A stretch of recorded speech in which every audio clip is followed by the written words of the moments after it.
If any of this sounds like it's too much for you, let this be a warning, but I personally would love to be showered with Walker's crisps while at a West End show. That to me is the best of both worlds. I have theatre, I have carbs. What's not to like about that situation? Oh my god, hey! Welcome back to my Stagey YouTube channel. If you are seeing my face for the first time, hello! My name is Mickey Joe and I am obsessed with all things theatre. And this is my Stagey YouTube channel where I review shows that I have been invited to go and see as an independent theatre critic, and I talk about news and drama and gossip and all things theatrical happening worldwide. I'm a content creator based here in the UK, and today I'm going to be talking to you about a very popular musical that debuted 5 years ago at the Edinburgh Fringe. It has been steadily taking the world by storm, and it has just returned for its second run in the West End at the Arts Theatre. I am talking, of course, about the hugely popular Choir of Man. So the last time I saw The Choir of Man, it was at the Edinburgh Fringe in 2019,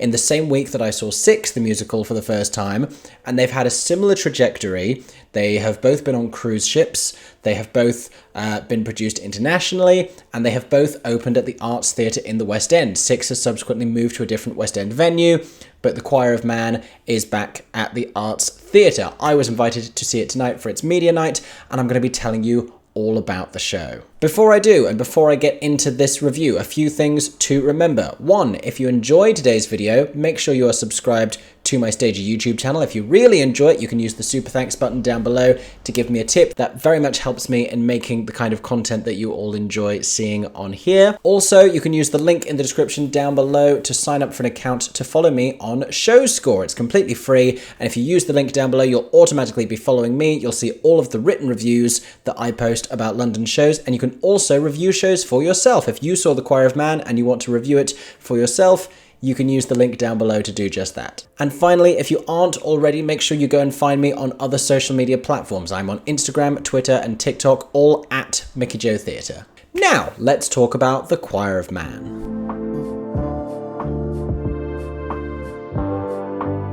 So the concept of The Choir of Man is it is set in a pub, and all of the traditional characters in this pub all form a choir.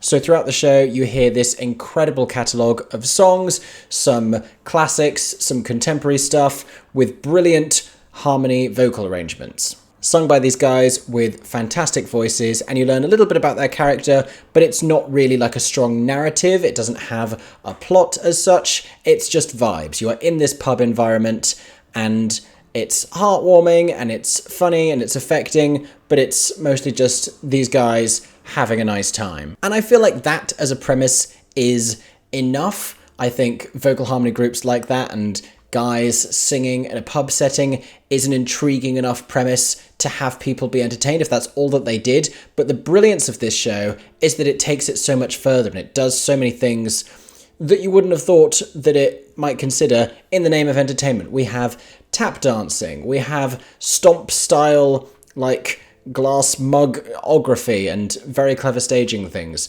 We have comedy, so much comedy throughout this show. There are comedic numbers like the Pina Colada song. There are serious numbers staged in a comedic way. There's a number involving urinals, which is hilarious and went a little bit wrong this evening. I am desperate to tell you about it. Stay tuned for that story later. And as well as all the funny stuff, it is genuinely heartwarming and incredibly sincere. And then the final genius of it all, and not to keep using this buzzword that everything wants to use at the moment, but it is genuinely very immersive and has been since before that became this popular trend thanks to the cabaret revival here in London. It involves the audience as the 10th character in this show really, really well. You feel genuinely invited into this pub setting, and you feel very included in the show. And for a great many people, you are going to be very included in the show. I will tell you more about the audience and theatre-going experience later in the video, but it is really fantastic. So I've given you a little bit of an insight as to what the show is like. Let me tell you what I thought of it this evening.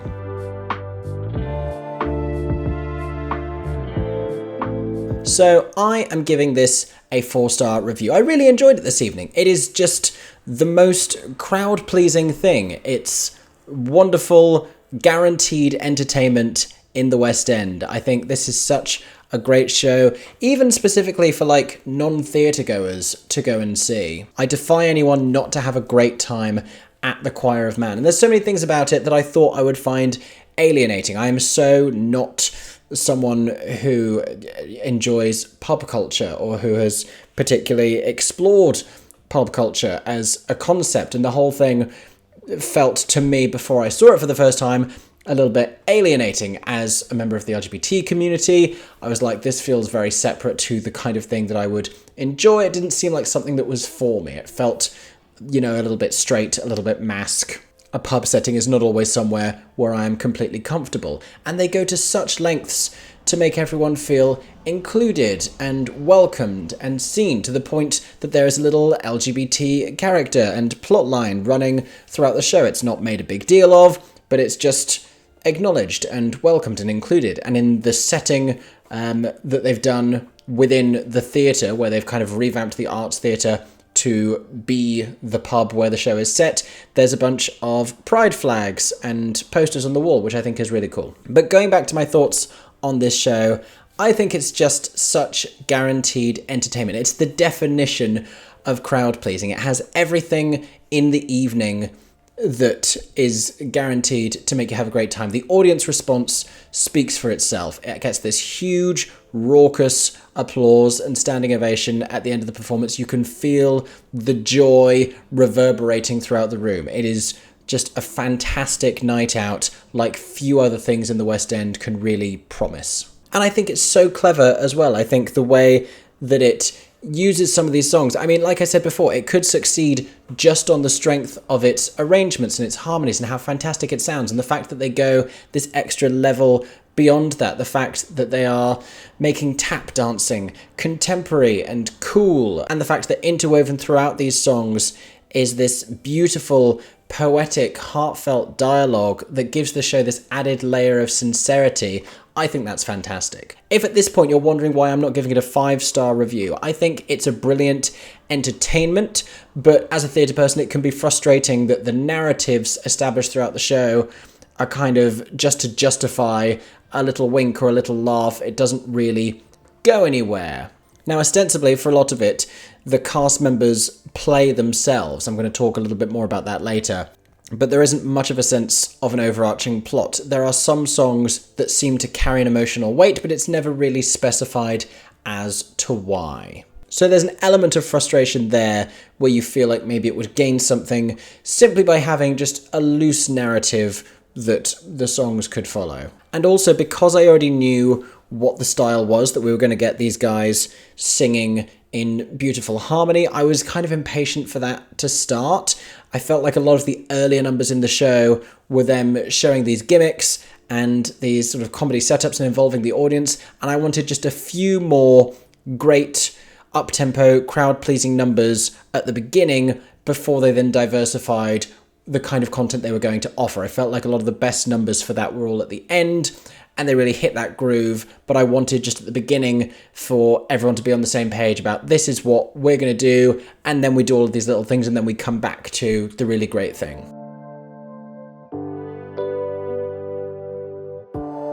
So a few moments stand out to me as being really special, and the first one I'm going to talk about isn't a song at all. It's actually an extended bit of dialogue. So you have this sort of most prominent character who is called the poet, and he provides a narration that carries on throughout the show and takes us from song to song. He introduces us to all of the other characters. They have similar archetypes and personalities, like the romantic and the joker and the barman. But the poet has this one section towards the end of the show where he talks about where he is from, he the actor, and shares some genuine anecdotes. And he then goes down the line, individual cast member by cast member, and shares where they are from and what that place means to them and what home as a concept means to them. And it's clearly this little thing that's been written for each cast member, but it was a very different lineup to what it might normally be because there were so many swings on at this performance, and it was a different lineup by that point in the show than when it had even started performances. I will explain why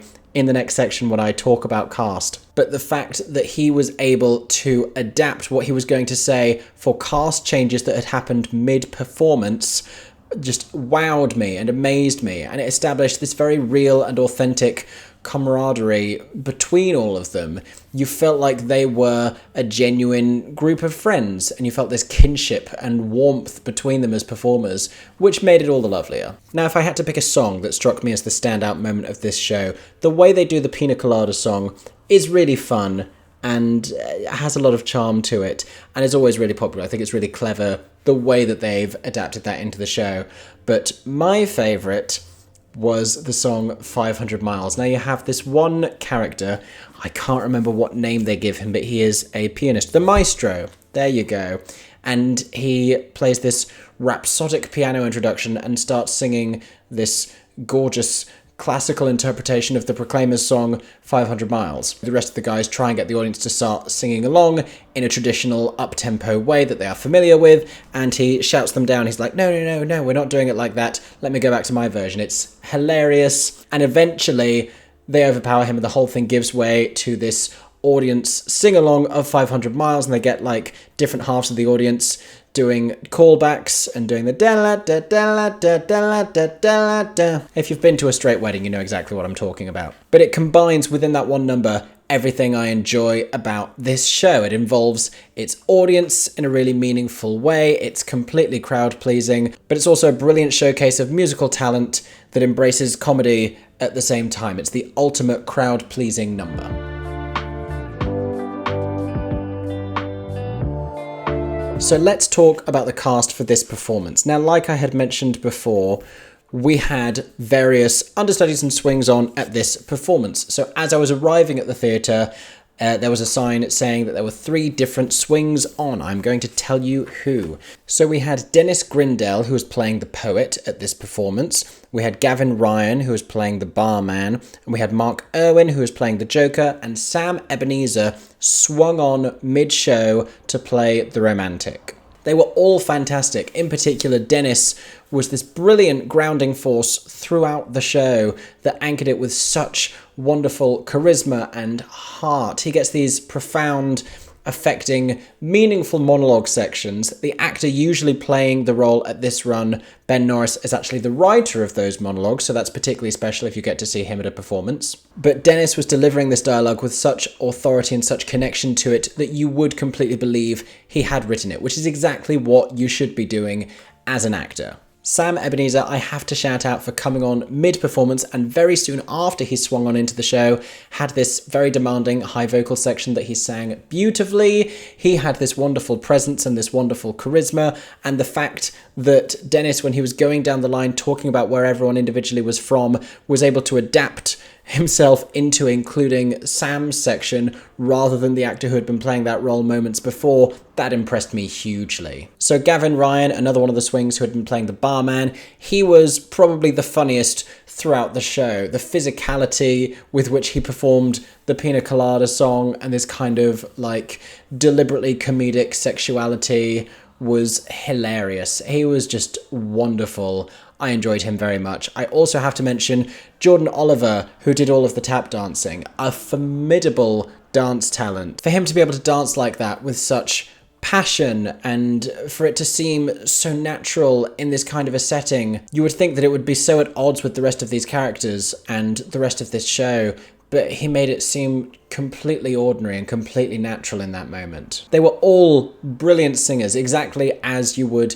expect. The vocals were incredible, and as an ensemble they all worked so well together. They had this completely believable chemistry as a group. The one person I also want to mention, Michael Baxter, who played the maestro in the section that I talked about before. He was hilarious and brilliant, incredibly impressive in his singing, in his musicianship, in his comic timing. Everyone gets their own little moment throughout this show to showcase their own skill set and do a bunch of different things. We have them playing instruments, we have them doing choreography, we have comedy and special skills and tricks and things. It's really just an incredible variety of entertainment that is featured throughout this show.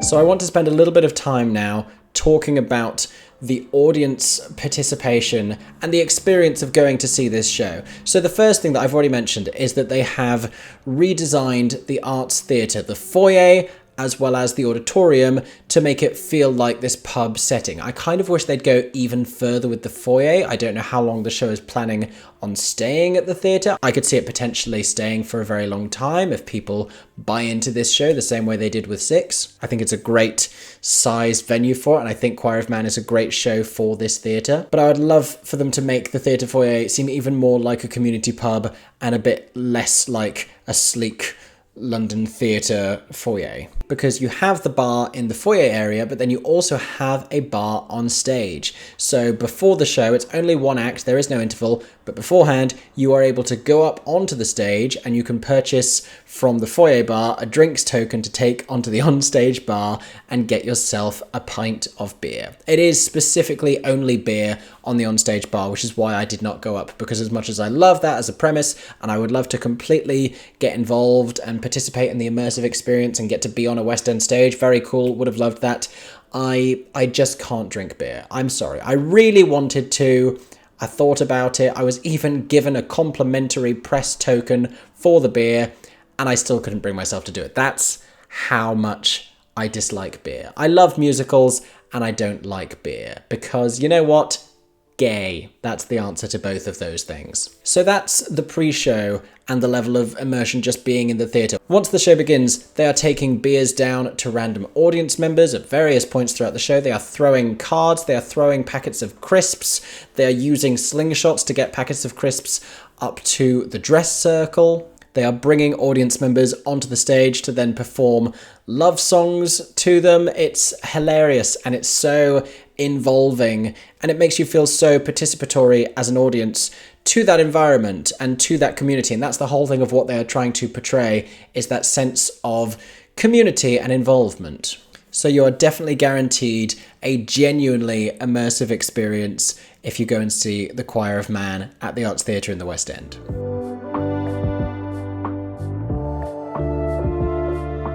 So it's been a few years since I had seen it the first time around. I don't know whether it was a condensed version for the Edinburgh Fringe, but I'm sure there is content that I did not remember seeing the first time. I mean, it's possible they may have changed a couple of songs. I didn't remember the extended dialogue section about where everyone individually was from. And the other thing that is new is they do make a lot of references to COVID and to the past few years and to the loss of the past few years and to the impact that that had on the British pub and the disappearance of so many British pubs amidst those circumstances. I also don't remember the inclusion of an LGBT character before, of a gay male character before. So that was great to see that included.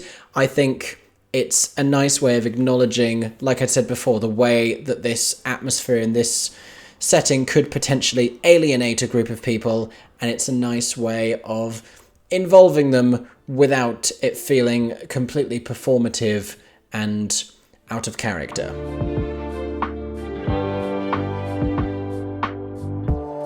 So a few fun things happened at this performance. I promised before I would mention some of these. One of the cast members had to leave the stage. At one point there had to be a show stop while they then brought on another one of the swings. I have no idea how many roles these swings cover throughout the show, because there are 9 distinct characters on stage, so I'm fascinated to know how many each of them are prepared to play at any given moment, whether it's like 6 and they have to learn a whole bunch of them, because there could be completely different configurations of who is off at any given time, and the swings themselves could be unwell at any given time, so who knows who you may need to cover. Some other stuff that happened, there's a scene with urinals, and they somehow make it look like some sort of liquid is going down behind a screen into a bucket, except one of them was consistently missing the bucket and flooded the stage. The joke is that it's meant to look like it's pee, but as it began flooding the stage was slightly raked at the Arts Theatre, so it starts trickling down towards the audience in the front row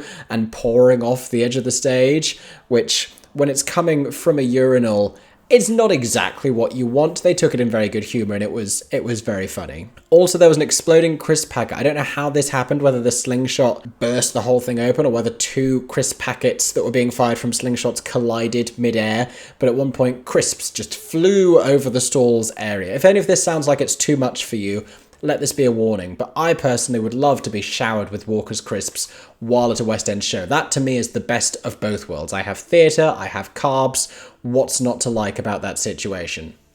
Allergies, I suppose, but like, is anyone allergic to crisps? Is that a reality that anyone has? And also, if you are, I apologise, because that's honestly no way to live.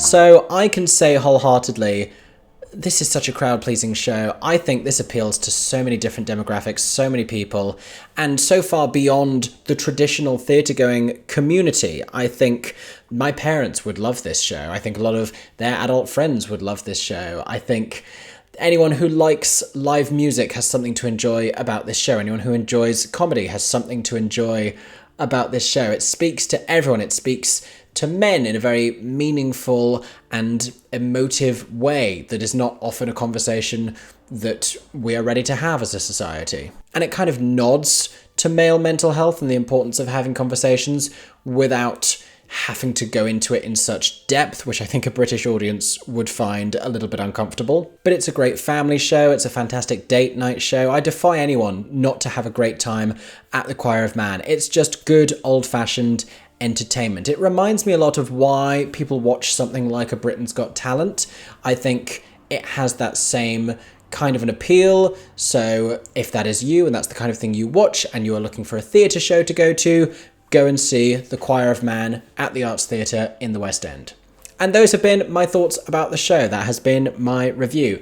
I hope you enjoyed, and I hope it helped you maybe learn something about the show that you didn't know already. If you've seen The Choir of Man before, either this recent production at the Arts Theatre or any of its previous runs, let us know down in the comments section what you thought. If you would like to write your own review of it, remember you can use the link in the description to sign up for an account at ShowScore and review the show for yourself. Thank you so much for watching today's video. I hope you enjoyed. If you did, make sure you're subscribed to my Stagey YouTube channel for lots more content coming very soon, including other reviews of musicals in London. Also, if you really enjoyed today's video, as a reminder, you can use the super thanks button down below to give me a tip. That really helps me to make content as a Stagey content creator. Or you can go to patreon.com/MickeyJoeTheatre, where not only can you support me as a content creator, but you can also gain access to some exclusive photos and videos. I hope that everyone is staying safe and that you have a Stagey day.